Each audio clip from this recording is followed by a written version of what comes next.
Welcome back to the Providers. I'm here in the studio with Greg Francis. What's up? What's up? Got a good episode coming up for you. We want to talk about the kids, the kiddos, the youth hunts coming up, just getting them out in the woods, the joy that it brings to their face. But if you ever brought a kid out into the woods, the reward is way greater for yourself. I'm telling you right now. It seems like a big sacrifice to take a kid out there. Oh man, you see a kid light up for the first time, you can tell that you just set the hook on them for a whole career of the outdoors. It's nothing like it to me. And these are just kids that we know we have. Wow. Sitting in my tree stand, watching the leaves land, praying for a little love. Cause it's opening day and us pass through boys looking to drag out a big old bug. So the kids, youth season, right? It's like less than 5 days away for those of us here in Michigan, which is insane to think about. It's so early. That's what's crazy to me. They've moved that date up so early. I don't know. I mean, it's cool because Sam shot one a couple of years ago that was still in velvet, so that's kind of cool. You know, we don't get a shot at a velvet deer. No, no, and I think I have two trains of thought on this. Number one, perfect opportunity to hunt a food source. Your beans Mhm. haven't changed yet. You know, if you got a bean field, it's pretty much a guarantee. If you got deer coming out in there at night that you can get a kid on something. Number two, to be perfectly clear, I could care less if the kids are out shooting 150-inch bucks. Like, I think it's so awesome that kids get a chance to do that. And I am 100% on the side of it that if a kid gets a crack at a big deer, good on them. Like, that was not my deer to begin with. So I just, I get irritated by people who get frustrated thinking kids are out killing quote unquote their deer. So controversial. It So is. controversial. And it's like I get it on one side. You know what I mean? I kind of understand it on both sides of the aspect on it, but in the end you have to step away and say this is our next generation of hunters and we need to introduce them and we need to get them out there. So I would hate for them to do away with it. As Ohio hunters, because we go down to Ohio every year, I've had the privilege of being able to let my kids go down and hunt in Ohio for their youth hunt. Honestly, the way they do it is pretty sweet, I think. It's the week before their gun season, I believe, is what it winds up being. The Right. weekend before or something like that. But also the second half of the rut down there too. Right, You're not getting that early September type hunt. I think theirs is right. like mid-November. So Yeah, kind of late November, like November after 20th after or our gun whatever. season So, usually yeah. opens. Yeah, whatever that next week So is.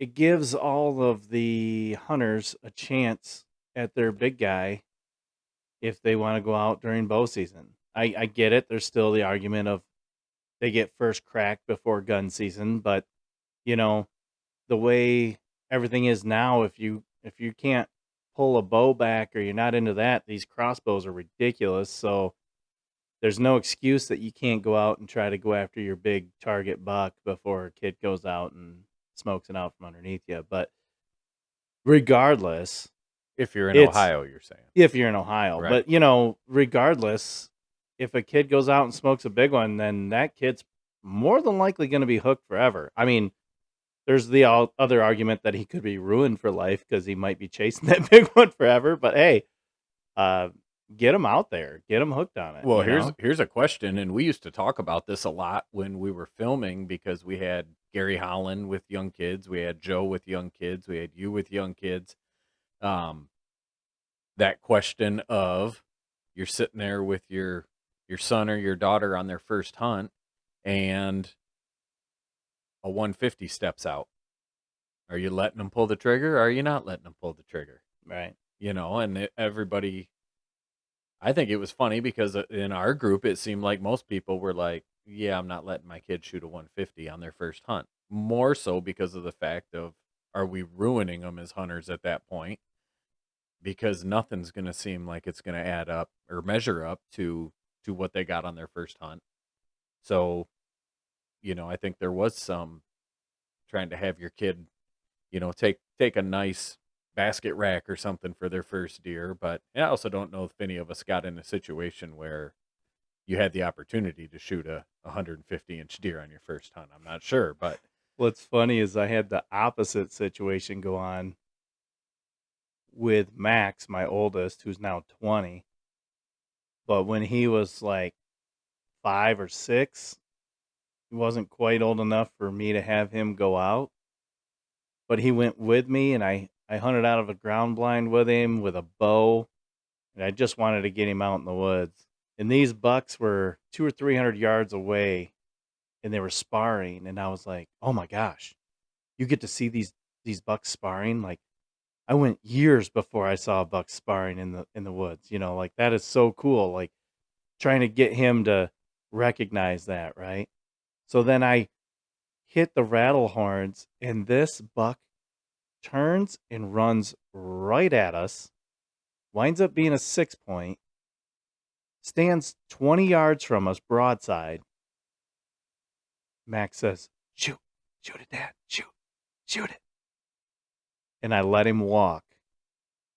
And immediately he gave me so much shit.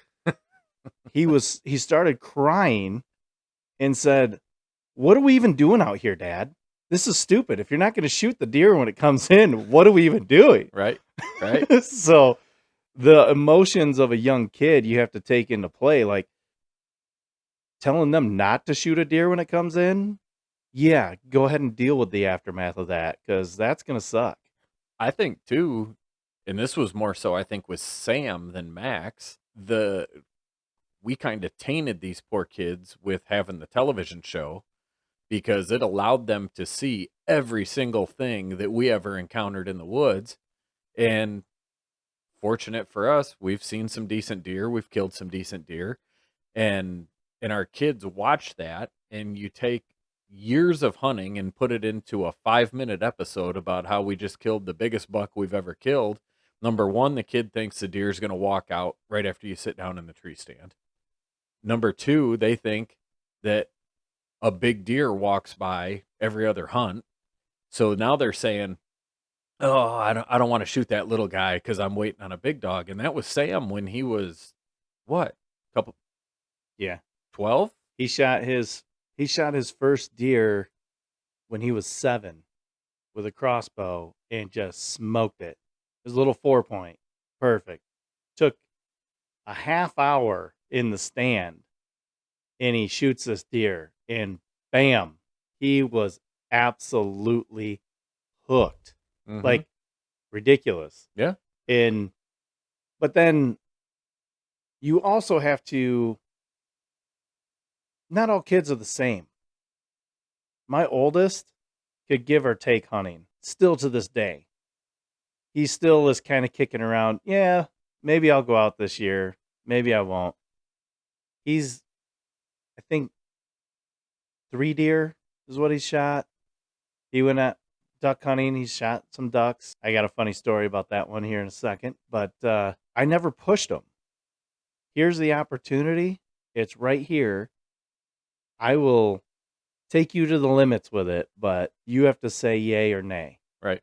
Where Sam, I gave him the same opportunity, and he has skyrocketed.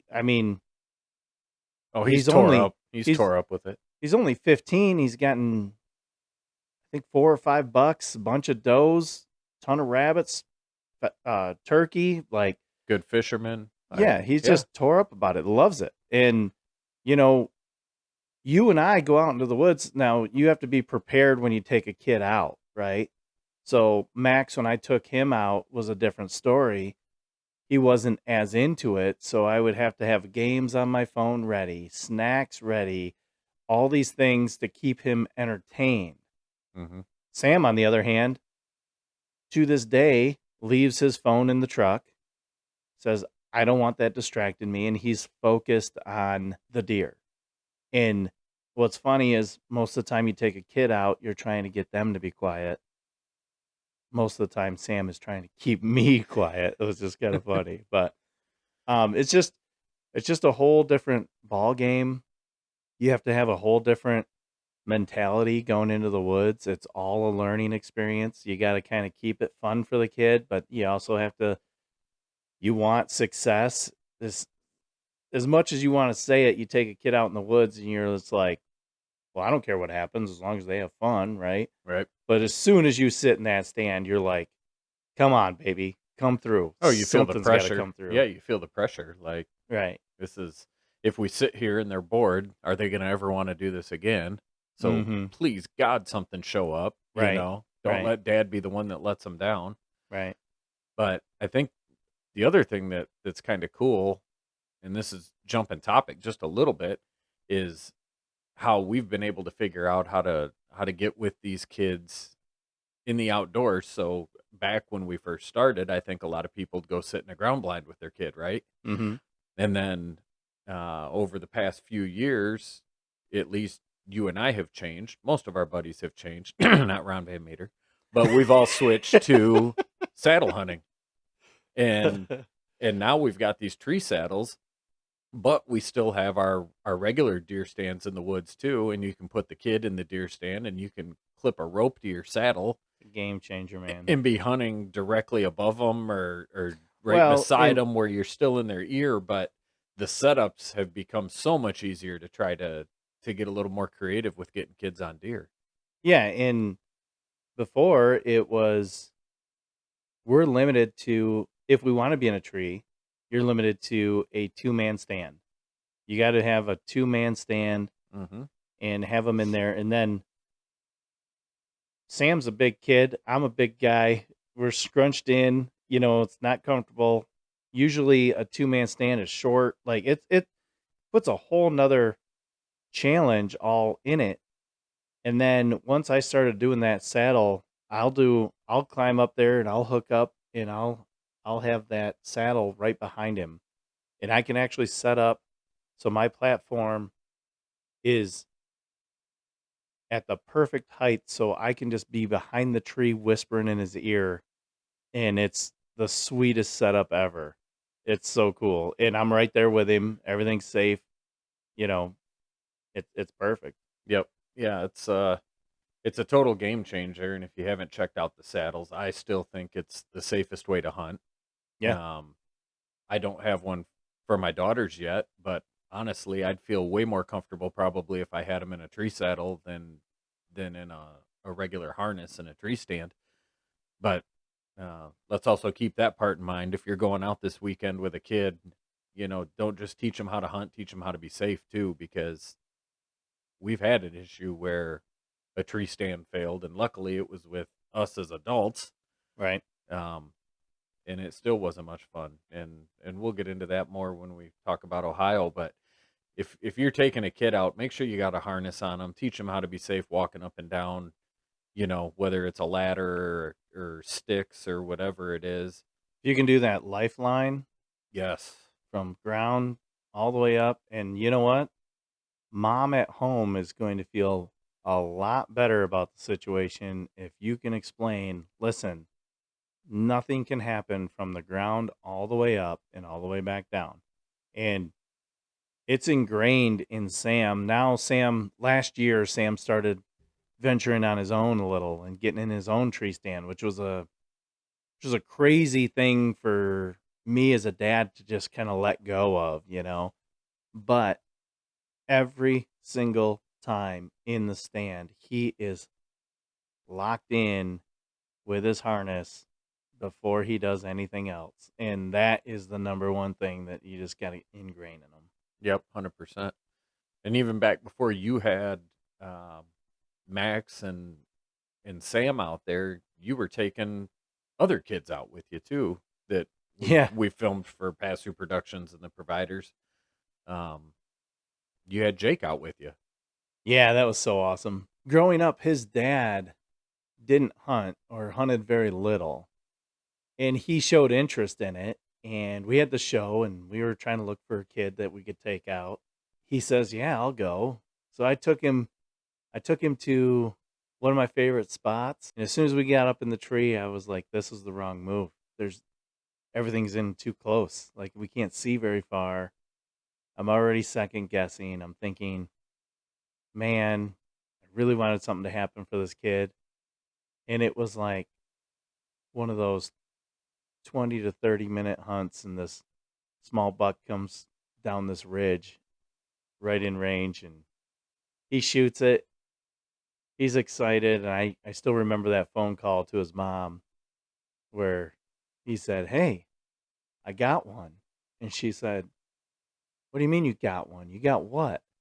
And he's like, I shot a deer. And her reaction of that was unbelievable. She's screaming in the background, and he goes, yeah, it's a buck. And she just lost it. But it was super cool to see his reaction, get the parents' reaction. They came out and tracked the deer with us and pulled it out, and they were super excited. And that was just a really cool experience just to be with him. Know that now, looking back, he's an outdoorsman. He hunts all the time. He actually talked to me this summer. He was on one family farm, and now he's branched out and doing his first lease with a buddy of his, and he's all excited about it. And it's just cool seeing it kind of come full circle where, I was at the start of that, and it's pretty sweet to be able to watch. Okay, so you saying you climbed up in the tree and you immediately regretted it made me think of everything I have ever hated about you back when we used to go with our damn climbers into some random piece of property, and I'd be out there to film Steve, so I've got my 25-pound climber on my back plus 40 to 50 pounds of camera gear on my climber. And we get out there and it's pitch black and we're walking, and all of a sudden we both agreed on the general location. Every single time we went out, we both agreed on the same general location.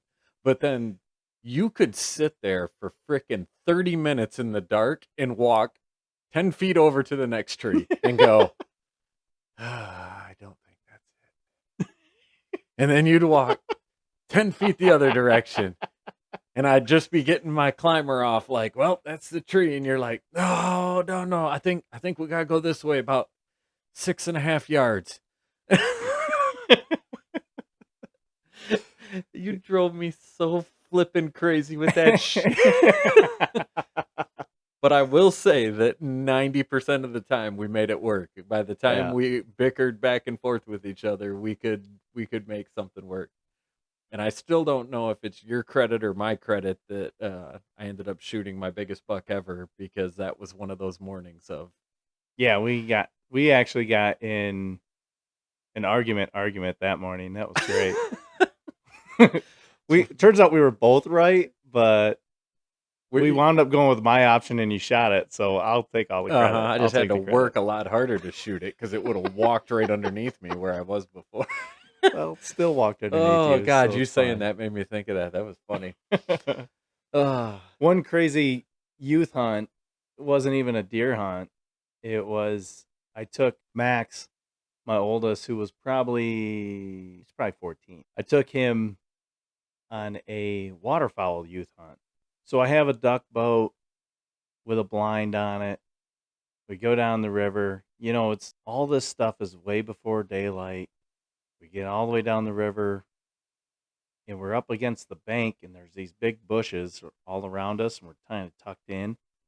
Got some decoys out, got the dog with us. Everything's looking good. Well, some ducks start flying in, and every time a duck would fly in, he would say, Dad, there's a duck, Dad. And then I'd say, okay, take it, And by that time, like he shot one, got his first one. It was great.